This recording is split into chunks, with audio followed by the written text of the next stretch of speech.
नमस्कार, मैं हूं आपके साथ प्रगति और आप देख रहे हैं 4 PM न्यूज नेटवर्क। दिन भर की बड़ी खबरों के बुलेटिन में आज बात होगी अशोक गहलोत का केंद्र पर बड़ा आरोप, मनमोहन सिंह के स्मारक को लेकर राजनीति दुर्भाग्यपूर्ण। आप सरकार का दिल्ली वालों को तोहफा, बिजली सरचार्ज में भारी कटौती। राज्यपाल के आदेश पर दिल्ली सीएम महिला सम्मान योजना की जांच शुरू।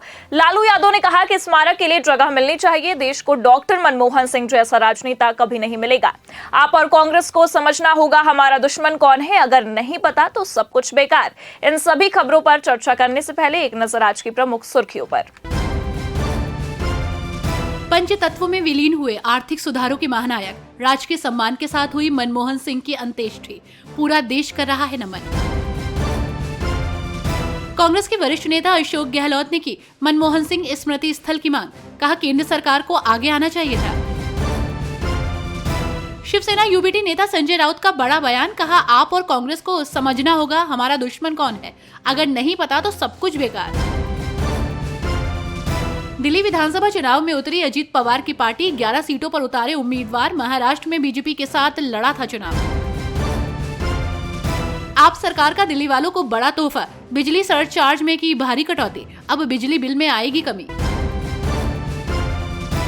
दिल्ली की सीएम आतिशी का कहना है कि सरचार्ज में कटौती बिजली आपूर्ति के सही प्रबंधन की वजह से संभव हो पाया है। जनहित में फैसला लेना आप सरकार की प्राथमिकता में शामिल है। दिल्ली की आम आदमी पार्टी सरकार ने दिल्ली वासियों को नए साल का बड़ा तोहफा दे दिया है। आप सरकार की ओर से जारी बयान के मुताबिक विधानसभा चुनाव से ठीक पहले बिजली बिलों पर लगे सरचार्ज को काफी कम कर दिया गया है। इससे लोगों को बड़ी राहत मिलेगी और बिजली बिल भी कम आएगा। दरअसल पावर परचेज एडजस्टमेंट चार्ज की दरें जो पहले BRPL के लिए 35.83%, BYPL के लिए 38.12% और TPDDL के लिए 36.33% थी। वहीं अब उसे घटाकर क्रमशः 18.19%, 13.63% और 20.52% कर दी गई है। दिल्ली विधानसभा चुनाव में अजित पवार की पार्टी ने 11 सीटों पर अपने उम्मीदवार उतार दिए हैं। महाराष्ट्र में पार्टी ने बीजेपी के साथ गठबंधन में चुनाव लड़ा था। अजीत पवार की राष्ट्रवादी कांग्रेस पार्टी ने दिल्ली विधानसभा चुनाव में अपने उम्मीदवार उतार दिए हैं। एनसीपी ने 11 प्रत्याशियों को टिकट दिया है। महाराष्ट्र विधानसभा चुनाव में पार्टी ने बीजेपी के साथ गठबंधन में चुनाव लड़ा था, लेकिन दिल्ली में पार्टी ने 11 सीटों पर अपने अलग से उम्मीदवार उतार दिए। एनसीपी के संसदीय बोर्ड की मंजूरी के बाद पहले चरण में 11 प्रत्याशियों के नाम की घोषणा की गई है।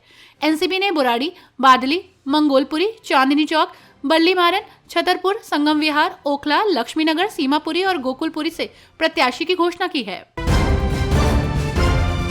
दिल्ली के पूर्व सीएम अरविंद केजरीवाल ने कहा कि अगर आपने बीजेपी वालों को वोट दिया तो वे महिला सम्मान योजना और संजीवनी योजना को लागू नहीं करेंगे। दिल्ली सीएम महिला सम्मान और संजीवनी योजना को लेकर जारी विवाद के बीच शनिवार को आम आदमी पार्टी के राष्ट्रीय संयोजक अरविंद केजरीवाल ने बीजेपी के आरोपों पर पलटवार किया है और उन्होंने कहा कि बीजेपी इस योजना की घोषणा के बाद से घबरा गई है।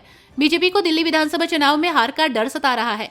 दिल्ली के पूर्व सीएम अरविंद केजरीवाल के मुताबिक मैंने कहा था कि चुनाव जीतने के बाद हम महिलाओं को 2100 रुपए हर महीने देंगे, 60 साल से ऊपर के बुजुर्गों का मुफ्त में इलाज कराएंगे। ये दोनों योजनाएं जनता के लिए इतनी फायदेमंद थी कि लाखों लोगों ने पहले ही इनके लिए रजिस्ट्रेशन करा लिया था।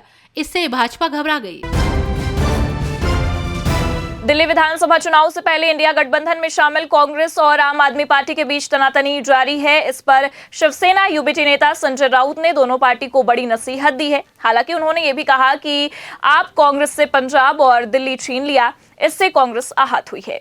दिल्ली विधानसभा चुनाव से पहले इंडिया गठबंधन में शामिल दो घटक दल आम आदमी पार्टी और कांग्रेस के बीच जुबानी जंग जारी है। इस बीच शिवसेना यूबीटी नेता संजय राउत ने शुक्रवार को कहा कि कांग्रेस और आम आदमी पार्टी को समझना चाहिए कि उनका असली दुश्मन कौन है। वहीं अगर किसी को ये बात नहीं पता तो सब कुछ बेकार है।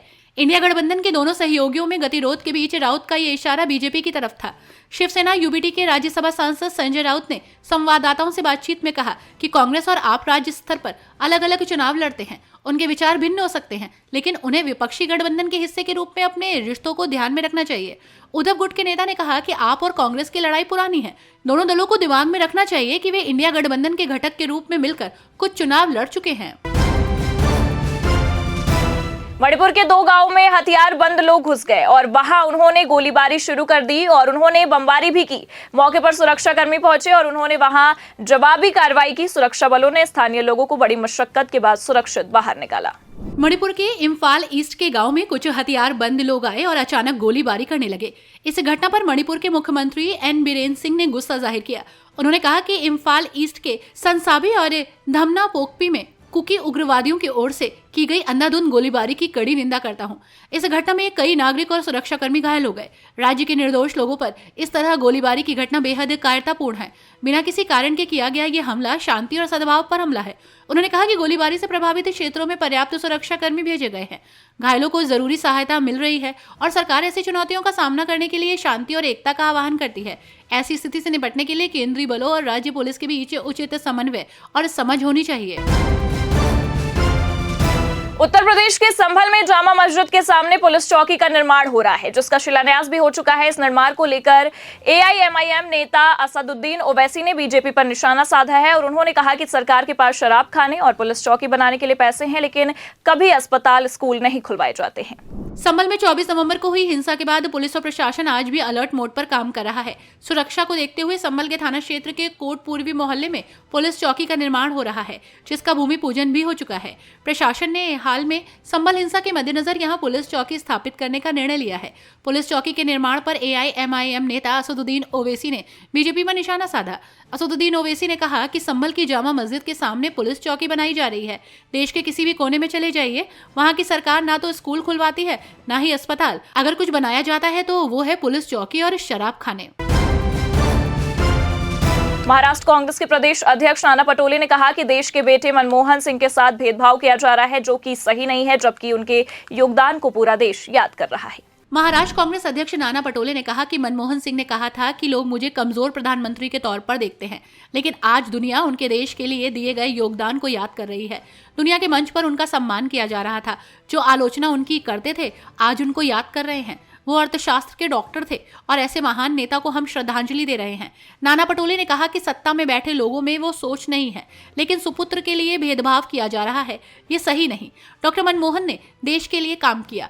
आज उनके पास 10 करोड़ की प्रॉपर्टी नहीं है। उनके मेमोरियल के लिए उनको अपमानित किया जा रहा है। सरकार कांग्रेस की मांग को स्वीकार नहीं कर रही, बल्कि मौजूदा सरकार की ओछी राजनीति को दुनिया देख रही है। पूर्व प्रधानमंत्री मनमोहन सिंह के लिए स्मारक बनाए जाने की मांग को लेकर सत्ता पक्ष और विपक्ष के बीच में जुबानी जंग जारी है और इसी बीच केजरीवाल का भी बयान सामने आया है। पूर्व पीएम डॉक्टर मनमोहन सिंह का अंतिम संस्कार दिल्ली के निगम बोध घाट पर कर दिया गया। इसको लेकर भी राजनीति शुरू हो गई। वहीं दिल्ली के पूर्व सीएम अरविंद केजरीवाल ने कहा कि ये खबर सुनकर मैं स्तब्ध हूं कि भारत के पूर्व प्रधानमंत्री डॉक्टर मनमोहन सिंह का अंतिम संस्कार निगम बोध घाट पर किया गया। केजरीवाल ने एक्स पर लिखा, ये खबर सुनकर मैं स्तब्ध हूं। भारत के पूर्व प्रधानमंत्री डॉक्टर मनमोहन सिंह जी का अंतिम संस्कार निगम बोध घाट पर किया गया। इसके पूर्व भारत के सभी प्रधानमंत्रियों का अंतिम संस्कार राजघाट पर किया गया था। वो सिख समाज से आने वाले पूरी दुनिया में ख्याति प्राप्त 10 वर्षों तक भारत के प्रधानमंत्री रहे। और इसी के साथ इस बुलेटिन में फिलहाल इतना ही। ऐसी ही तमाम राजनीतिक खबरों के लिए देखते रहिए 4PM न्यूज नेटवर्क। नमस्कार।